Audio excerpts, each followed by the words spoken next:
Hauts-de-France Business vous est présenté par la Chambre de commerce et d'industrie Hauts-de-France qui accompagne, conseille, forme l'entreprise, l'individu tout au long de la vie.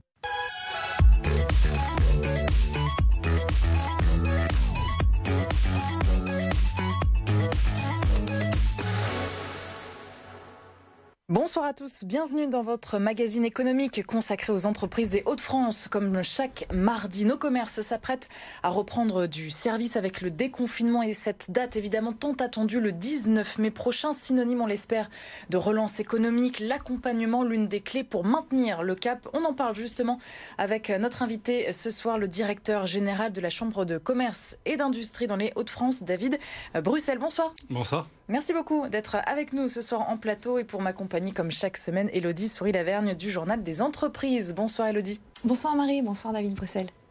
Allez, on commence tout de suite évidemment avec les dispositifs mis en place par la CCI.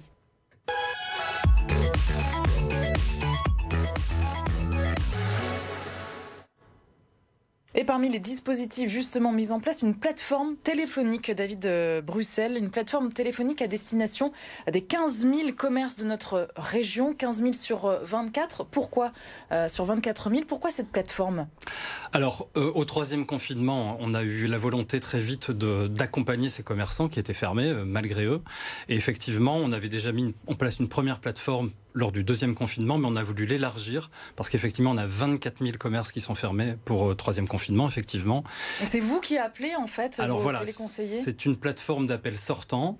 On a déjà appelé 12 000 commerçants, alors des hôtels, cafés, restaurants, loisirs indoor, tous les commerces qui sont fermés.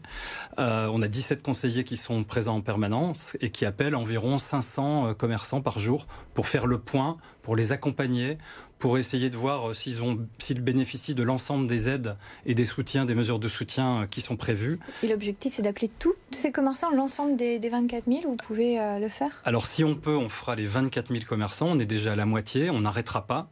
Mais effectivement, on y est allé progressivement avec les moyens qui sont les nôtres. Mais l'idée, effectivement, c'est d'appeler un maximum de commerçants. Et c'est accueilli comment alors par les commerçants ? Ils sont surpris, ils sont contents ? Alors ils sont surpris, oui, mais ils sont surtout très heureux qu'on prenne du temps pour eux. Ça dure une quinzaine de minutes. Ils sont soulagés également de savoir qu'ils peuvent bénéficier d'un ensemble de dispositifs.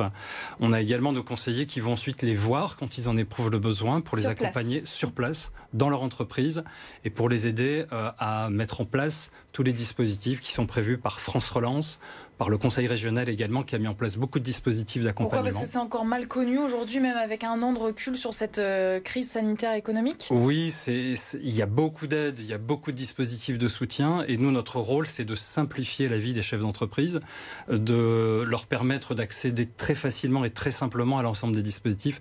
Mais effectivement, il y a encore beaucoup d'aides et de dispositifs qui sont pas forcément très connus. Et avec la réouverture le 19 mai, la plateforme va évoluer, elle va se maintenir, disparaître, changer de format ? Non, on va la maintenir complètement dans ce format-là. L'idée, c'est certainement pas d'arrêter du jour au lendemain l'accompagnement, bien au contraire, parce qu'on verra quelle est l'intensité de la reprise. On a bien sûr des interrogations, on est très heureux de voir enfin, on l'espère, le bout du tunnel, mais ce sera important de voir comment tout ça se met en place. Oui, comment vous l'appréhendez justement cette reprise ? On le disait dans l'introduction, ce sera donc le 19 mai, encore beaucoup de contraintes quand même pour nos commerçants. Vous, à la CCI, vous avez quand même cette expérience du terrain. Comment vous l'appréhendez, cette relance ? Alors, il y a certains secteurs qui vont bien, il ne faut pas se cacher non plus. Il y a des secteurs d'activité, notamment de l'e-commerce, qui fonctionnent très bien, y compris au cours de cette crise. Et puis, il y en a d'autres pour qui c'était beaucoup plus difficile, ceux qui étaient d'ailleurs loin des questions digitales, notamment.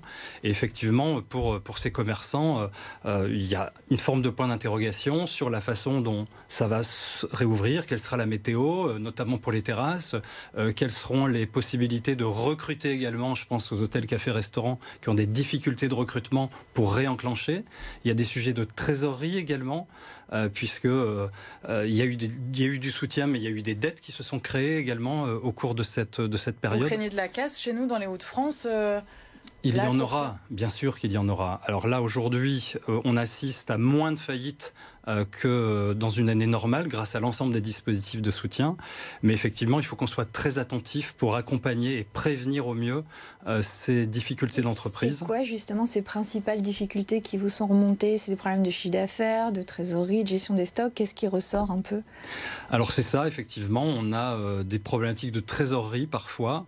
pas partout, mais dans certains secteurs, en fonction des cas particuliers également des chefs d'entreprise et des commerçants. Si on est locataire ou si on est propriétaire de ses murs, c'est différent. C'est du cas par cas pour beaucoup, voilà. quand même. Si on est dans des domaines où on a stocké, c'est plus compliqué parce qu'il faut payer le stock et il faut réenclencher la machine. Donc c'est vraiment au cas par cas et on essaie d'accompagner en sur-mesure. Et au niveau du moral des dirigeants, parce que ça dure quand même cette crise. Oui, il a été très éprouvé le moral, il faut être clair. On entend beaucoup de dirigeants d'entreprises et de commerçants en particulier pour qui c'est difficile. Il faut être costaud quand même. Bien sûr. Et là, effectivement, on a des dispositifs qui permettent de les écouter dans des cellules d'accueil qui s'appellent APESA et qui permettent effectivement de tenir compte de cette Mais certains se lancent aussi. Finalement, nous, dans les médias, on a fait aussi pas mal de sujets sur des entrepreneurs qui se lancent en pleine crise. C'est important aussi de rester optimiste. Et paradoxalement ou pas d'ailleurs, parce que c'est des chocs de conscience, ces crises, et puis des accélérateurs de tendance très forts. On a plus de créations d'entreprises cette année, 51 000 créations d'entreprises pour être précis. Il y a 5 ans, c'était 30 000 créations d'entreprises. Donc l'envie d'entreprendre... À l'échelle nationale ? À l'échelle des Hauts-de-France. Des Hauts-de-France, d'accord. Donc là, on a fait plus 5% de création d'entreprises par rapport à l'année dernière et en moyenne, plus 20% par rapport à il y a 5 ans. Donc l'envie d'entreprendre, elle est toujours là. L'envie de créer son emploi est toujours là. Mais effectivement, il faut être attentif à bien accompagner ces jeunes créateurs. Et il y a moins de faillites aussi dans le même temps. Donc plus de création, moins de faillites, mais des difficultés qui vont venir peut-être quand les aides vont s'arrêter. Exactement. On parle beaucoup aussi de ce mur de la dette. Qu'est-ce que ça veut dire ? On voit souvent dans la presse, là récemment, ça revient. C'est une crainte, ça, cette c'est une crainte, c'est même une réalité pour certains. Encore une fois, pas pour toutes les entreprises. Il faut vraiment insister, c'est vraiment très sectoriel, les activités et les difficultés. Mais effectivement, le président Philippe Ourdin a piloté, animé un groupe de travail précisément sur le mur de la dette. C'est quoi concrètement ? Ce sont des entreprises qui ont dû emprunter. Le prêt garanti par l'État, c'est de la dette, il va falloir la rembourser un jour ou l'autre. On peut avoir des dettes fiscales, des dettes sociales qui sont accumulées le cas échéant malgré les dispositifs de soutien, et puis des dettes fournisseurs également qui peuvent être encore là et qui peuvent compromettre ou rendre un peu plus difficile la reprise. Donc il faut être attentif à ça et surtout se manifester pour les commerçants et les chefs d'entreprise dès que les premières difficultés se font jour. Il y a un dispositif qui est en train de se mettre en place et on en est partenaire. Ça s'appelle le GPA, le groupement de prévention agréé.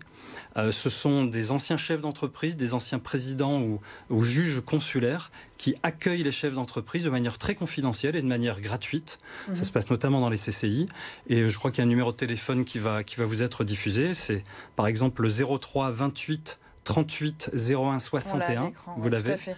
Ça sert à quoi concrètement ? Alors concrètement, c'est dans l'opérationnel pour encore une fois accompagner, aider ? Oui, un chef d'entreprise qui se dit je sens que je vais avoir des difficultés à relancer la machine, il ne faut pas rester seul.